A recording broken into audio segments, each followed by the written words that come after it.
requests, you know, the embassy doesn't know this, and I think it'd be better for you if you brought us all together, you know what I mean? And a little pressure was applied, very proactive. They brought all the Americans back together, and that was the end of the exploitation, because when they were all together, they got strong again, and they quit being afraid, and they were out of that thing in a few hours. During the time they were separate, there was some real tough pressure put on some people to sign things. A couple of people were starting to fall into that trap. So getting them back together was a great thing. Try to keep your team together, and then just keep encouraging them. If we're as a team there, that is easier than being detained alone, because now there's two of us saying, hey, I don't think we should answer that. Hey, I think this is I don't think we should sign that. What do you? And we begin to encourage and help each other along. Those are good thoughts about it. I'd talk about it as a team before we go. I'd plan my strategy.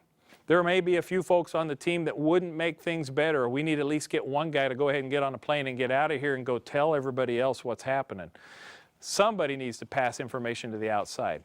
Those are all good considerations, and they're good team discussions before you go. None of this is terribly likely to happen, but everything I've mentioned has happened, and it's all happened to short-term teams in the last 3 or 4 years. So it does occur, and we can survive it absolutely. God is good, and there's been too many success stories to not think it's possible. Here are Fort Sherman instructors role-playing a scenario where they are forced to give a statement. This is just one of many possible scenarios. Watch with your team and discuss some of the main points that you notice. How would you react if you were in this situation? All right. You either start cooperating with me, or there's going to be problems. We want to help All you, that group that came in here with you, I'm going to bring them in here one by one, and I'm going to start talking to them. Is that what you want? Sir, I don't think there's any need for that. No, that's not We'll necessary. work with you. This is what's going to happen. You two are going to take these statements, and you're going to sign them. And if you don't sign them, you're going to be here for a long time. Sir, we want to do You've been whatever breaking our laws. we want to do whatever we can to help you. Sign the paper. Well, sir, can I ask you, has our embassy been contacted? Would you please contact our embassy for us? I have taken care of that, and I've also told you that it's going to take a couple days. But you know what? We don't even need to go down that road. If you sign this paper, you will be able to leave here today. Sign the paper, or you're going to be here for a long time. I told you, you have broken laws. People are going to be hurt if you don't sign Sir, the we paper. want to help, and can we read it? Yeah, Can we read this? We're going to look this over. You don't need to read it. Just sign it. I can't even see to sign it, sir. You have my glasses. Can I have my Put glasses? your glasses on. Thank you. We want to help you. We want to make sure this gets all cleared up. I just like to take a minute and take a look at it here. Sir, Sir, I'm not sure why we're even in this situation. I mean, we were just here in your country building houses. We came with our church group, and all of a sudden we found ourselves in this situation, us and the volunteers, and I don't care about that. If you sign the statement, you will be able to leave. You'll be able to go home to your Sir. wife. Be quiet, I am talking. You will be able to leave. Those children that you brought into this country will be able to leave, because I'm sure that they do not like the prison here. This prison is not nice. If you don't sign the statement, I'm going to be keeping them here for a very long time, and that'll be on you. Sign the statement. Sir, if you could just give us a little time.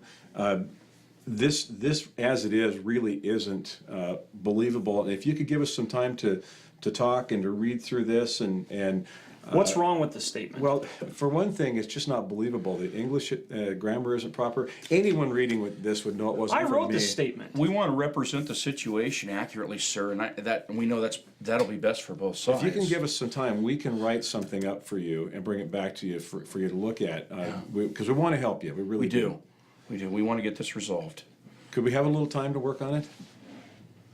Yes, I guess I can give you a little bit of time, but you know, I need to keep these points in here. Sir, we will bring something back to you that I guarantee you would be... It'll make sense. Better than what's here. Sure. All right. We'll move you back to your cells. Thank you. Thank you.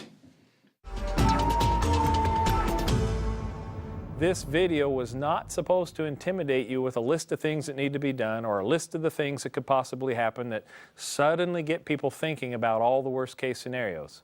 We're logically and wisely wanting to lay out, here are some things that we should at least have thought through to be shrewd, to be good stewards of resources.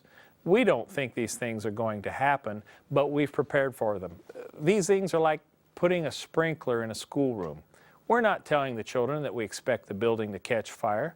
We're showing the children and the parents that we've thought through the possible dangers and we've done what's logical and possible to limit those dangers. What we want from you is we don't want you to focus on the dangers. We want you to focus on a proactive response. Our desire is to help you just wisely continue to go where you feel the Lord leading you to go. And this type of training is to enable you to keep going where you're led to go, where you're called to go. And as long as you've done what is humanly doable, the rest is in the Lord's hands. And that the whole point of this training was to point out how many times the Lord has faithfully taken care of people. You are going to face risks. There is no place safe, not even staying at home. You're going to face risks even when you travel. We already knew that. We also, though, have the good news of knowing how all this is going to end. We've read the book. We know how it ends. God will prevail. And so that's the best message of all of this. There are things we can do to minimize the damage. In the end, it's in the Lord's hands, and who better? The one person who's in control of everything.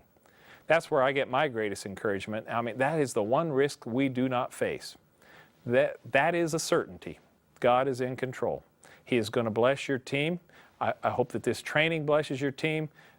I hope that we can be a tool that God uses to help you keep doing what He's called you to do.